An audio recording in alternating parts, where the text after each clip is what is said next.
আপনারা দেখছেন নিউজ তৎকাল 24। নমস্কার, নিউজ তৎকাল 24-এ আপনাদের স্বাগত। আপনাদের সাথে আমি পৌশমি। দেখে নিন এখনকার সংবাদ শিরোনাম। শিক্ষকের বিরুদ্ধে শিশুর সোনার চেন চুরির অভিযোগ, মেলাঘর চাঞ্চল্য। অজানা কল ও অ্যালার্ট আতঙ্ক নয়, জরুরি সতর্কতা ব্যবস্থায় সরকারি ট্রায়াল চলছে। অপমানের জেরে যুবতীর মৃত্যু, প্রেমিকের বিরুদ্ধে প্ররোচনার অভিযোগ। সাবরুমে এলইডি স্ক্রিনে আধুনিকতার ছোঁয়া, নগর পঞ্চায়েতের নতুন উদ্যোগ। গ্রীষ্মমুখে পেঁয়াজ চাষের সাফল্য, বাড়ছে কৃষকদের আয়। পিএমসি সাবরুম বালিকা বিদ্যালয়ের প্রথম মাসিক পত্রিকা, শিক্ষার্থীদের নতুন উদ্যোগ। এখন দেখে নিন বিস্তারিত সংবাদ। সোনামুড়া মহকুমার মেলাঘরের ঠাকুরপাড়া এলাকায় এক 4 বছরের শিশুকে ঘিরে চাঞ্চল্যকর ঘটনা সৃষ্টি হয়েছে। একটি ইংরেজি মাধ্যম স্কুলের এক শিক্ষকের বিরুদ্ধে ওই শিশুর স্বর্ণ অলংকার চুরির গুরুতর অভিযোগ উঠেছে। অভিযোগ অনুযায়ী স্কুলের নিয়ম অনুযায়ী কোনো ছাত্রছাত্রী স্বর্ণ অলংকার পরে বিদ্যালয়ে আসতে পারে না। তবে ঋদ্ধিমা বোস নামে 4 বছরের এক ছাত্রীর অভিভাবকরা কিছুদিন সময় চেয়েছিলেন এর নিয়ম মানতে। এর মধ্যে ঘটে যায় এই ঘটনা। পরিবার সূত্রে জানা গেছে, গত 24 তারিখে ঋদ্ধিমার বাবা রামু বোস তাকে স্কুল থেকে বাড়িতে নিয়ে আসে। পরে তার মা যখন স্কুলের পোশাক খুলিয়ে দিচ্ছিলেন, তখন লক্ষ্য করেন যে ঋদ্ধিমার গলায় থাকা প্রায় 9 আনা ওজনের সোনার চেনটি নেই। বিষয়টি নিয়ে শিশুটিকে জিজ্ঞাসা করা হলে সে জানায় যে স্কুলের শিক্ষক দুর্গা দাস তার গলার থেকে চেনটি খুলে নিয়েছেন। ঘটনার কথা জানার পর রামু বোস দ্রুত স্কুল কর্তৃপক্ষের সঙ্গে যোগাযোগ করেন। তবে প্রথমেই কর্তৃপক্ষ অভিযোগটি অস্বীকার করে বলে পরিবারের দাবি। পরবর্তীতে তিনি মেলাঘর থানায় একটি লিখিত অভিযোগ দায়ের করেন। অভিযোগ আরও রয়েছে, থানায় অভিযোগ জানানোর পর স্কুল কর্তৃপক্ষ রামু বোসকে মামলায় তুলে নেওয়ার জন্য চাপ দেয় এবং বিনামূল্যে পড়াশোনার প্রস্তাব দেয়। তবে ছাত্রীর পরিবার সেই প্রস্তাব প্রত্যাখ্যান করেছেন এবং ন্যায় বিচারের দাবিতে অনড় রয়েছেন। বর্তমানে এই ঘটনাকে কেন্দ্র করে এলাকায় উত্তেজনা ছড়িয়েছে। ব্যুরো রিপোর্ট, নিউজ তৎকাল 24। কিশোর স্যার যে আমার পুলাও স্কুলে হিউম্যান জিরোতে পড়ছে ক্লাস 4 পর্যন্ত, সব নতুন মাস্টার, তারা লোক আমরা কোনো ইতার নেই। আর ইন্দ্রজিৎ মজুমদার আমি চিনি চাকরির থুতে, তাই আমরা একলা চাকরি করতো, এই থুতে তারা চিনি এর দূরই। আর দুর্গা স্যার, এই স্যার আমরা চিনি না। আর তার লোক আমরা কোনো ব্যক্তিগত শত্রুতামিও নাই, সম্পর্কও নাই, কিচ্ছু নাই। তো এটা আমরা দিকে না টানে না ইতান করে না। এবার আমার মেয়েরে আমার তার মা কইতেছে দেখা হতো দুর্গা ঠাকুর স্যারকেটা, তাই নাকি তা হচ্ছে ক্লাসরুমের থেকে শরীরে একটু দূরে গেছে। এবার দুর্গা ঠাকুর খুঁজতে খুঁজতে দেখা দিয়েছে এইটা। আমরা এবার স্কুলে অনেক কথা কইছি, সাধন কর্মকারে মানে আমরা কোনো হেল্পই করছে না। আর যে সিসিটিভি ক্যামেরা, ঢুকতে সিসিটিভি ক্যামেরা, বাড়িতে সিসিটিভি ক্যামেরা, ক্লাসরুমের ভিতরে কোনো সিসিটিভি ক্যামেরা নাই, প্লাস বারান্দার মধ্যে কোনো সিসিটিভি নাই। ক্লাসরুমের ভিতরে কোনো বাচ্চা ব্যথা ফা বা কোনো উঁচু একটা অঘটন ঘটে, অ্যাক্সিডেন্ট ঘটে, আমরা এটা বোঝার কোনো দায়ী নেই। হঠাৎ অচেনা নম্বর থেকে কল বা মোবাইলে অ্যালার্ট, অনেকে চমকে উঠেছেন, কেউ কেউ আতঙ্কিত হচ্ছেন। তবে চিন্তার কোনো কারণ নেই। এটি কোনো প্রতারণা নয়, বরং একটি গুরুত্বপূর্ণ সরকারি উদ্যোগের অংশ। জানা গেছে, ন্যাশনাল ডিজাস্টার ম্যানেজমেন্ট অথরিটি বা এনডিএম এর এবং টেলিকম দপ্তরের যৌথ উদ্যোগে সারা দেশে একটি ইমার্জেন্সি অ্যালার্ট সিস্টেম পরীক্ষামূলকভাবে চালু করা হয়েছে। এই ব্যবস্থার মাধ্যমে ভূমিকম্প, ঘূর্ণিঝড়, বন্যা বা অন্যান্য প্রাকৃতিক দুর্যোগের সময় দ্রুত সাধারণ মানুষকে সতর্কবার্তা পৌঁছে দেওয়া সম্ভব হবে। এই পরীক্ষার অংশ হিসেবে বিভিন্ন সময়ে মোবাইল ফোনে অজানা নম্বর থেকে কল বা অ্যালার্ট মেসেজ পাঠানো হচ্ছে। অনেকে বিষয়টি না জানার কারণে বিভ্রান্ত হচ্ছেন। তবে এটি সম্পূর্ণ নিরাপদ এবং শুধুমাত্র একটি ট্রায়াল প্রক্রিয়া। প্রশাসনের পক্ষ থেকে জানানো হয়েছে, এই ধরনের অ্যালার্ট পেলে আতঙ্কিত হওয়ার কোনো প্রয়োজন নেই, বরং ভবিষ্যতে জরুরি পরিস্থিতিতে দ্রুত সঠিক তথ্য পৌঁছে দিতে এই ব্যবস্থার অত্যন্ত কার্যকর ভূমিকা পালন করবে। সচেতন থাকুন, তবেই অযথা ভয় নয়, এই বার্তা দিচ্ছে প্রশাসন। ব্যুরো রিপোর্ট, নিউজ তৎকাল 24। সবুজ প্রেম আর তার মর্মান্তিক পরিণতি। কলমছড়ার এক যুবতীর মৃত্যুকে ঘিরে শোক ও ক্ষোভে ফুঁসছে এলাকা।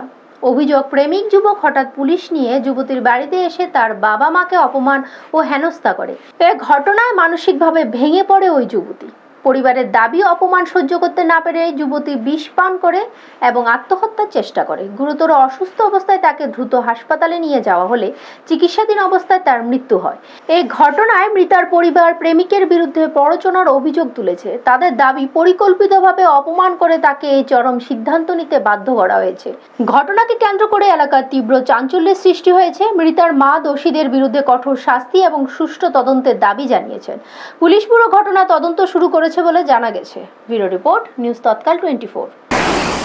আমার ছেলে আমার বাড়িতে গেছে, গিয়েছে আমার শাসাইতেছে, আমার মায়ের এবারে আমি খাওয়ান দিই না, জায়গা দিই না। আমি এবারে আমি কইছি আমার মেয়ের আমি খাওয়ান দিই না, তোমার কেডা কইছে? এবারে দিয়ে এটা কইতাম স্যার আমি সব বুঝে গেছি, আমার মাথাটা ঠিক নেই। এরপর আপনার মেয়ে কি খাইছে? এবারে আমার মেয়ে গাছ মনে ওষুধ খাইছে, বাড়ির ভিতরে ঝামেলা করছে, পাড়া প্রতিবেশী মানুষ জানছে, থানা আনছে, ফোন করে যাইতে যাইতে আবার গাছ মরণে ওষুধ আরে ওষুধ লিয়ে গেছে, হাত কইরা বিষ লিয়ে গেছে। আপনার শহরের মোড়ে মোড়ে ঝলমলে আলো আর ডিজিটাল পর্দা, সাবরুম যেন আধুনিকতার নতুন ছোঁয়া। প্রযুক্তির হাত ধরে এবার আরও এক ধাপ এগিয়ে গেল দক্ষিণ ত্রিপুরার এই শহর। শহরের সৌন্দর্য বৃদ্ধি ও নাগরিকদের তথ্যপ্রাপ্তি সহজ করতে গুরুত্বপূর্ণ উদ্যোগ নিয়েছে সাবরুম নগর পঞ্চায়েত। ইতিমধ্যে শহরের হরিচৌমুনিতে বসানো হয়েছে অত্যাধুনিক এলইডি স্ক্রিন, যা সাধারণ মানুষের দৃষ্টি আকর্ষণ করছে। নগর পঞ্চায়েত সূত্রে জানা গেছে, এই এলইডি স্ক্রিনের মাধ্যমে এলাকায় চলমান ও সম্পন্ন হওয়া বিভিন্ন উন্নয়নমূলক কাজ তুলে ধরা হবে। পাশাপাশি রাজ্য সরকারের বিভিন্ন জনকল্যাণমূলক প্রকল্প ও পরিষেবা সম্পর্কে মানুষকে সচেতন করা হবে। ফলে সাধারণ মানুষ সহজেই সরকারি কাজকর্ম সম্পর্কে আপডেট জানতে পারবে। এছাড়াও এই ডিজিটাল স্ক্রিনে ত্রিপুরা বিভিন্ন দর্শনীয় স্থান ও পর্যটন কেন্দ্রের ছবিও প্রদর্শন করা হবে।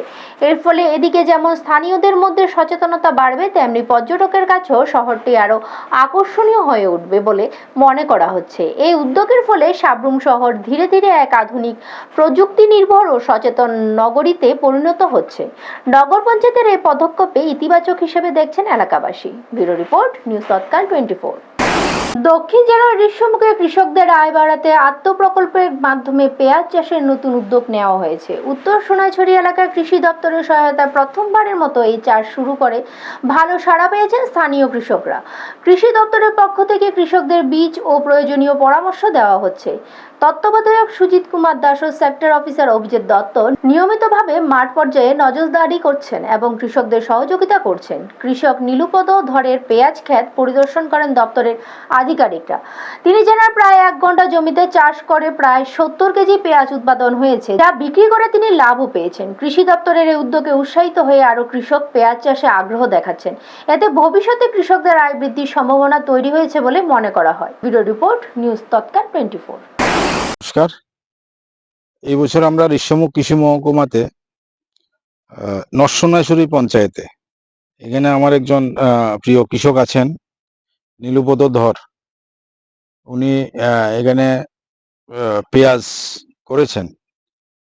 তো আমাদের ইচ্ছা ছিল যে পুরা এলাকাতে অনেক কৃষকের এখানে পেঁয়াজ করব, তার জন্য বীজের ব্যবস্থা করেছি আত্মা প্রকল্প থেকে।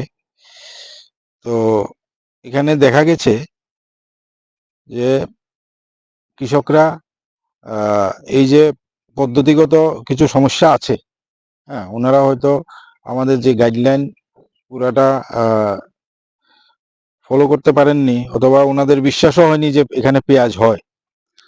তো তার জন্য কিন্তু পরীক্ষামূলকভাবে আমরা করেছি। এবং এখানে যে আমাদের কৃষক আছেন, এই যে পেঁয়াজের যে সাইজগুলো একদম ভালো সাইজের আমরা পেঁয়াজ পেয়েছি। সাবরুম এক নতুন উদ্যোগের মাধ্যমে ইতিহাস গড়ল পিএমসি সাবরুম উচ্চতর মাধ্যমিক বালিকা বিদ্যালয়। প্রথমবারের মতো বিদ্যালয়ে চালু হলো একটি মাসিক পত্রিকা, যার নাম মাসিক নিউজ লেটার, যা সম্পূর্ণভাবে শিক্ষার্থীদের অংশগ্রহণে পরিচালিত হবে। এ পত্রিকার আনুষ্ঠানিক উদ্বোধন করেন সাবরুমের এসডিএম সুমন রক্ষিত। বিদ্যালয় ও কর্তৃপক্ষে এই অভিনব উদ্যোগকে ইতিবাচক দৃষ্টি দেখছেন শিক্ষক, শিক্ষার্থী সহ স্থানীয় মহল। জানা গেছে, এই মাসিক পত্রিকাটি শিক্ষার্থীরাই নিজেরাই লিখবেন, সম্পাদনা করবেন এবং প্রকাশও করবেন। এর মাধ্যমে তাদের লেখালেখি, সৃজনশীলতা ও সাংবাদিকতার প্রতি আগ্রহ বাড়বে বলে মনে করা হচ্ছে। বিদ্যালয়ের সহকারী প্রধান শিক্ষক রঞ্জন দেবনাথ জানান, এই উদ্যোগ শিক্ষার্থীদের প্রতিভা বিকাশের একটি গুরুত্বপূর্ণ প্ল্যাটফর্ম হিসেবে কাজ করবে।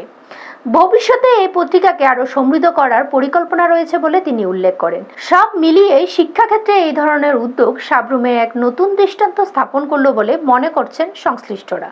ব্যুরো রিপোর্ট, নিউজ তৎকাল 24।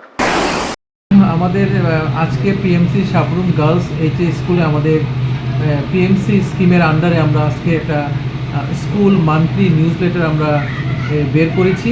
প্রতি মাসে আমাদের স্কুলে পিএমসি স্কুলে আমাদের যে যে অ্যাক্টিভিটিসগুলি হয়, সেই অ্যাক্টিভিটিসগুলি আমরা এখন একেবারে একটা নিউজ লেটারের মধ্যে আমরা এগুলি পাবলিশ করেছি এবং প্রতি মাসে এটা পাবলিশ হবে। আমরা স্টুডেন্টদেরকেও আমরা দেব, যাতে স্কুলে কি কি প্রোগ্রাম হয় পিএমসি আন্ডার স্কিমে সেগুলি আমরা এখানে তুলে ধরেছি। এবং এতে আমরা আমাদের মেয়েরও খুব খুশি, আমাদের স্যার ম্যাডাম তারাও খুব খুশি যে প্রতি মাসে আমরা আমাদের যে অ্যাক্টিভিটিসগুলো পিএমসি অ্যাক্টিভিটিসগুলো সেগুলি আমরা এখানে তুলে ধরছি। এখনকার মতো সংবাদ এই পর্যন্ত। পরবর্তী সংবাদ দেখার জন্য চোখ রাখুন নিউজ তৎকাল 24 এর পর্দায়। আপনারা দেখছেন নিউজ তৎকাল 24।